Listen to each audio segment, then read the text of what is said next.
Hey, it's Chris Jenkins, credentialed member of the media, covering the Carolina Panthers for sure. Vibe. And also known as Man of the People because I love working for fans of the Carolina Panthers. So at any point you have a question, please let me know. I'll do my best to get that question answered for you by player or coach. So, man, the carousel of quarterbacks just continues, unfortunately, for the Carolina Panthers.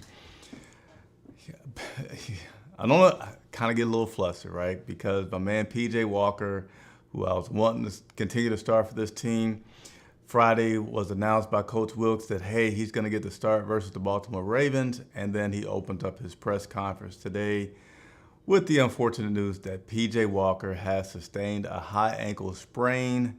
He will not be playing this Sunday versus the Baltimore Ravens. We will have quarterback Baker Mayfield as our starting quarterback, and we will have backup quarterback Sam Darnold backing him up. So Baker Mayfield 1, Sam Darnold number 2, PJ Walker out. That's what we're going to have. I don't know what's up with all these quarterbacks getting a high ankle sprain. Unfortunately, Matt Corral got the worst of it, being season ending for him. Sam got one, then Baker got one, now PJ has one. And yeah, we're just going to see what happens. So you may wonder, well, why are we just now learning about this injury from PJ Walker on Monday when they played on Thursday night? We should have known about this a lot sooner. Well, Coach Wilkes said that, PJ played through it.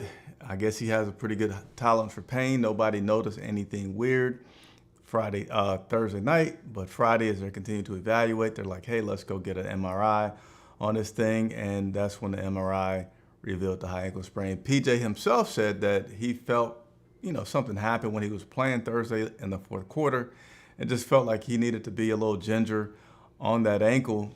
But, since he was able to finish the game, he felt like everything was fine.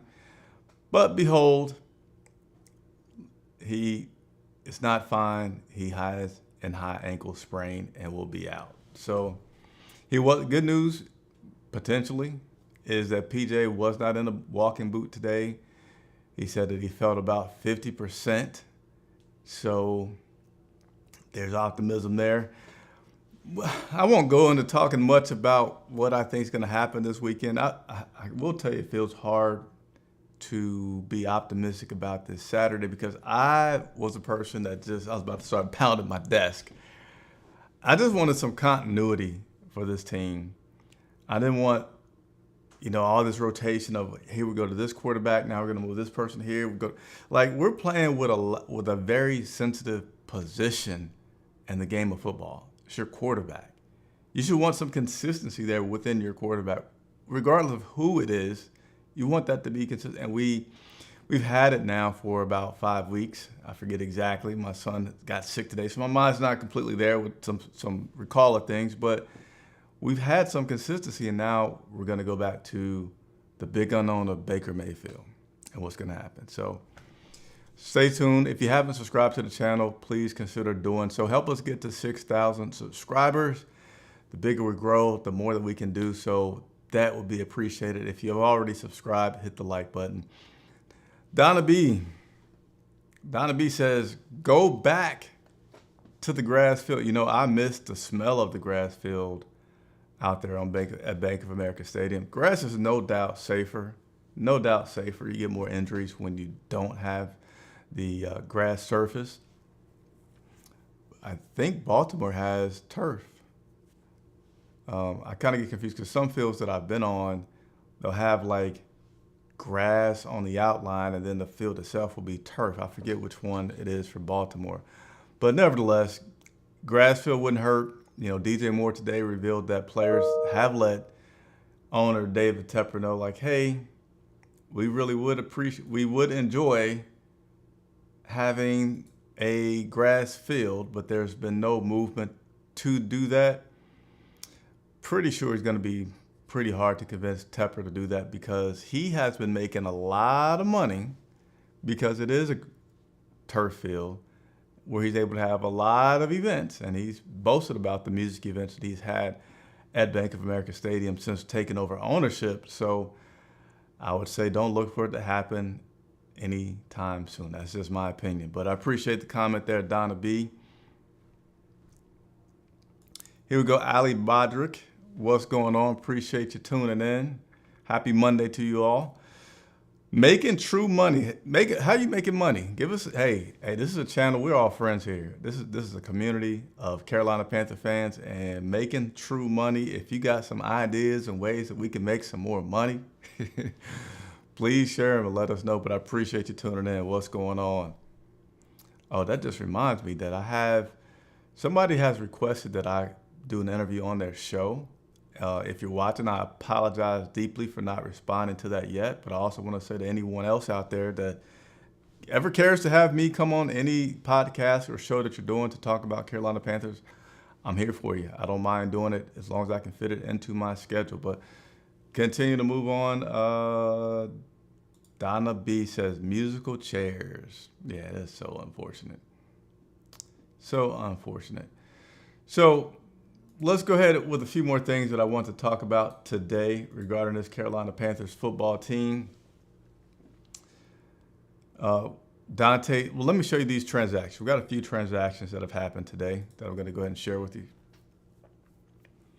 Not surprisingly here, Carolina Panthers have placed cornerback Dante Jackson on injured reserve. So that's fully expected. That was announced Friday that he was going to have had a season-ending injury. Keith Taylor, Tay Hayes, they're going to have to continue to step it up and play in that rotation for the cornerback, Dante Jackson. Certainly, you miss this guy on your team because he's a captain, so he has a leadership role, a specified leadership role in this team that's now you're going to be missing. But hopefully we'll also be getting back Jeremy Chin. Coach could not confirm that today, but there is optimism that we'll have Jeremy Chin returning back. It is a different position, but he is part of the secondary. Not too sure if they're going to look outside to bring anybody in or not to replace the absence of Dante Jackson. So again, right now, seems like the Carolina Panthers are seemingly okay with Tay Hayes and Keith Taylor at that cornerback position to be opposite of J.C. Horn. And even though the official injury report is not out yet today, well, I won't say today. It doesn't come out officially until Wednesday. Coach did let us know Matt Ioannidis and Richie looks like they're not going to be available for us this Sunday. Again, that's Ioannidis and Richie looking like they will not be available to us this Sunday. All right, we've got another comment here. What you got, Donald Duck? Donald Duck, I appreciate you. Appreciate you joining us all the time. Donald Duck says, I think I saw CMC retweet a tweet of how Tottenham Hotspur has grass, turf, and how the fields rotate under the building for the NFL Premier League games, but that was before he got traded, I think. So, there are some, but all the fancy stuff are new stadiums, right? Where fields can be rolled out and you have something underneath and things do like really cool stuff. I forget exactly what they have over there, but that may be correct. But nevertheless, I know like Dallas Cowboys, they got something cool like that. Arizona Cardinals, where they're rolling the fields out and they got another field underneath. Those are new stadiums. There's not at all a capacity to do that currently at Bank of America Stadium because right next to where those fields would come out or slide out are parking lots and stairs. So currently that just doesn't work at Bank of America Stadium. But now if we get a new stadium, I would not, doubt that our owner would go to make it one of the best stadiums or the best stadium in the NFL. I'm pretty sure that would be the case, but we just got to work with what we have right now. Chance Hines, what's going on? Appreciate you tuning in. How many batted passes you think for Baker Mayfield? Man, I thought about that, me and Baker's last conversation. So one thing that gives me hope for Baker Mayfield doing okay when he comes back out there. Steve Wilks is not shy to put the reins, put the leash on the quarterback and say, hey, this is all that you're going to do. You're not going to lose this game for us. So I would imagine that Steve Wilks slash Ben McAdoo will have a little bit of a strategy that does not allow for Baker Mayfield to just go willy-nilly throwing the ball down the field. Now, if they allow Baker Mayfield to come out and just he's throwing passes beyond 20 yards down the field, which he really didn't do much of after that first game of the season anyway, then I'm going to be extremely surprised. But here's the saving grace for possibilities of Baker Mayfield just having a batted ball, drop, snap, interception filled game against the Baltimore Ravens, which, by the way, we have opened up against the Baltimore Ravens as a significant, very significant underdog. That we have D'Onta Foreman that has been running the ball extremely well behind a offensive line that has been doing extremely well, that has also featured the addition of Bozeman at center. All right, so as long as that continues to be the case, that D'Onta Foreman, this offensive line, is able to do the smash mouth football that we have been experiencing lately, I don't think that we're going to put Baker Mayfield in a situation where he can be throwing balls that's going to make us go, oh my goodness, and pull our hair out. That's my current thinking. Let's see here. Got some questions popping in, so I appreciate it. I appreciate the questions popping in. Bryce Jones, do you think that the secondary can hold its own without Dante Jackson? Yeah, I feel like, an entire game with Dante is different. And, I'm going to admit that I'm a little bit tongue-tied because I'm thinking of Deontay, and then you got Dante. But Dante Jackson, he's been out several times this season, and I don't feel like he's been exposed. I know some people say, like, hey, well, C.J. Henderson and other guys. But I feel like this unit, this team, is playing better under Coach Steve Wilks. The whole team, offense and defense. You're maybe not getting some of the superb defense that you want, but I feel like it's a lot better than it's been. So I don't feel like without Dante Jackson that there's going to be this big, significant drop-off. I really do feel like Steve Wilks coaches up the team pretty well to prevent something like that happening. Defense has a lot of power, good guys on there anyway, a lot of different things that you can do to help one position like that out, where I feel like we're going to be fine without Dante Jackson. Big Jordan has no hope in Baker Mayfield. It's hard not to have your doubts on a guy like that. Kent Sullivan, what's going on, Kent? Appreciate you tuning in, checking out the channel, and leaving a comment here. If you're watching and you hadn't hit the like button, please just do me that favor. Just if you're on your phone, I think maybe turn it sideways might be easier. Hit that like button, boom. Helps other people find out about the channel. It costs you nothing, does so much for me, and I would appreciate it. Why, Big Jordan? You got a Corral update, my brother. Man, I might have to change this channel to the Matt Corral channel because I always get lots of questions. I'm curious if other journalists get as many questions as I do about Matt Corral. There's not going to be an update on Matt Corral. He's out for the season. So other than telling you that I see him in the locker room, which I do occasionally, I mean, if that's what you guys want, hey, man of the people, I do what you want. I'll let you know, but there's not going to be any updates on his rehab, where he's at, how he's feeling, any of that from the team until next year. All right. Appreciate you though, Big Jordan. Appreciate you. Don't think that means I don't want you asking questions though, because I'm here for you.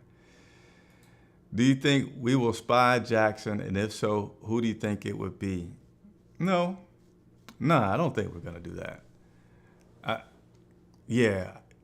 don't think we're going to do that, because then when you do that, you're taking a guy out of the game that could be helping other guys do their jobs, and you're putting more pressure on other guys to be more precise in what they're doing when you put a spot on him. So there's many other things that you can do with people in the box and scheme-wise to help put yourself in a position to contain Lamar Jackson?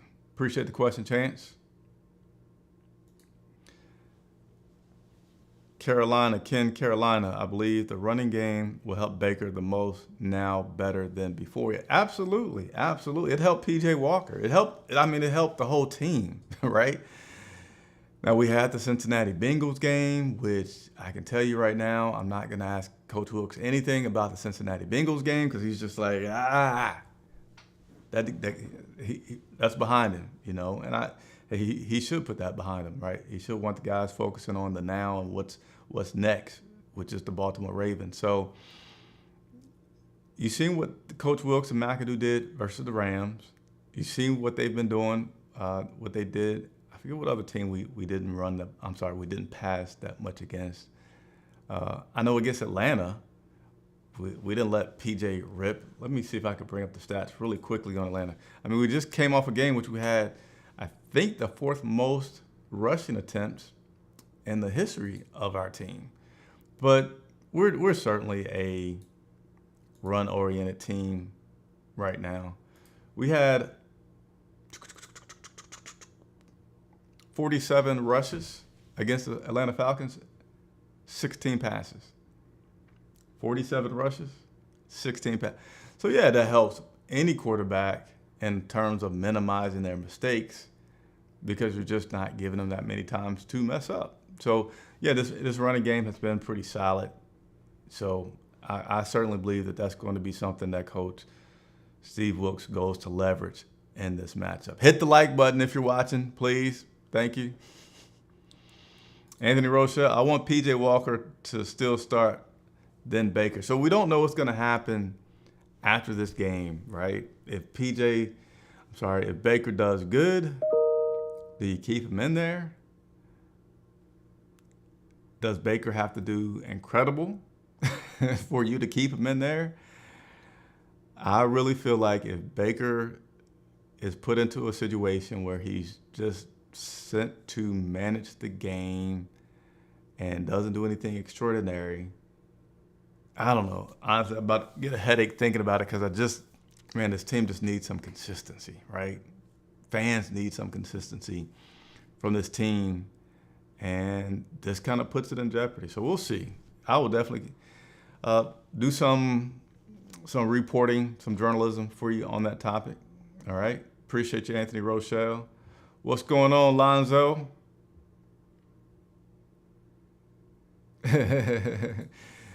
Anything will suffice regarding Matt Corral. You appreciate it. Hey, I'm here for you. If I see him in the locker room this week, I will tell you, I don't know what he's wearing, if he's smiling, walking.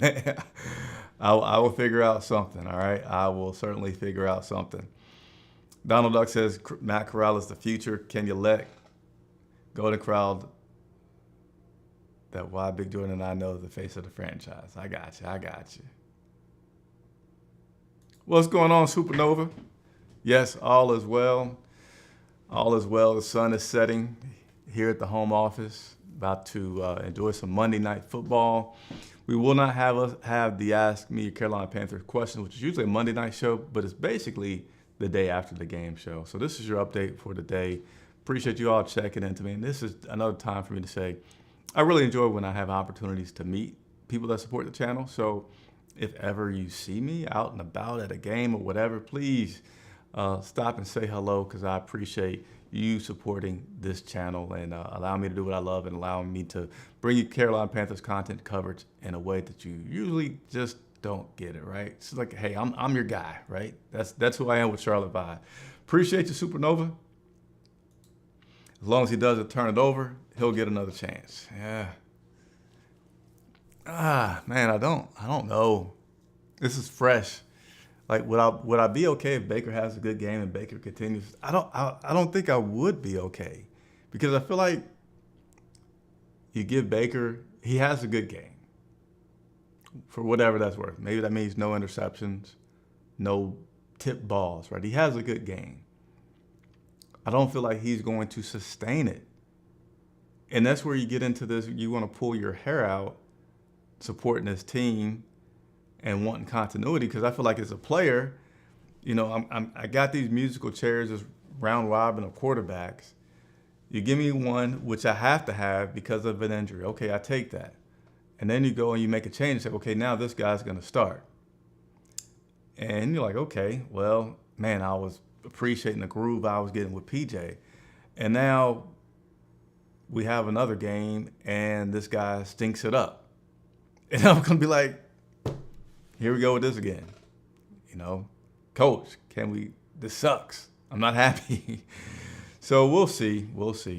I don't want to go on too much of a tangent here.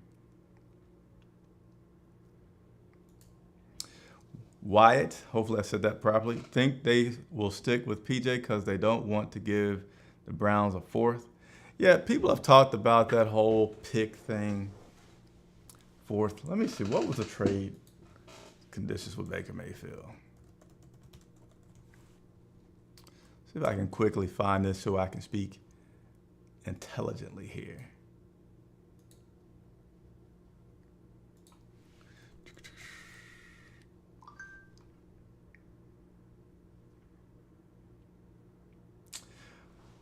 For the pick to go to a fourth rounder, Baker Mayfield would have to play 70% of the snaps.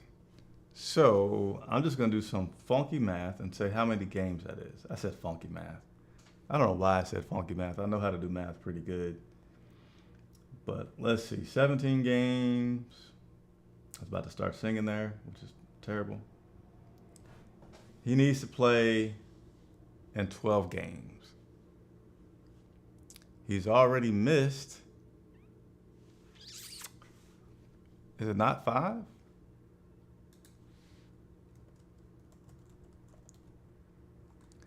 Let me see. He might already be at that threshold where it doesn't matter. Let me take a quick gander here. So Rams, Buccaneers, Falcons, Bengals, Falcons. So yeah, he's already missed 5 games. So Baker is not going to get 70%. He's missed 5 games. That puts him in like 69 point something percent of the games. So we're clear in terms of trying to protect giving the Browns a 4th round pick. So let me continue on.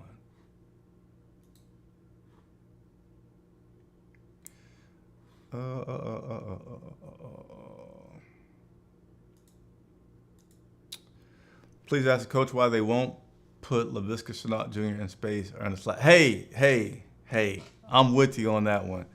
The real oddballs, I've been saying it. Like, can we, he's a good run after the catch, but can we get him the ball 10 yards, 15 yards down the field? Just one time. I mean, obviously he's fast enough because he's running away from dudes when he does get the ball short. So maybe instead of making him run through 11 guys, we give him the ball 10 yards down the field. He has to run through 7 guys, thereby increasing the chances that he can score for us. The real oddballs, I don't have my pen. See if I can make this question up. So I want to make sure I don't forget to ask Coach that. Wilkes.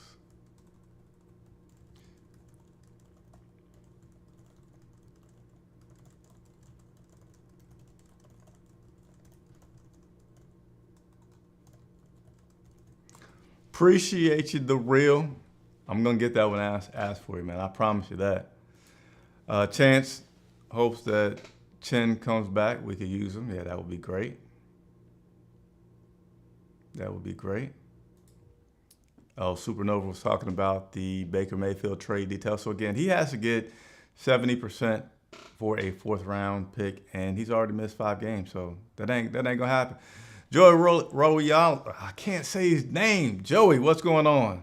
I am doing pretty good, man. Appreciate you tuning in. I always love when other great YouTubers that cover the Panthers check in with me, so be sure to check out the C3 podcast whenever you can. Just Google it, C3 podcast.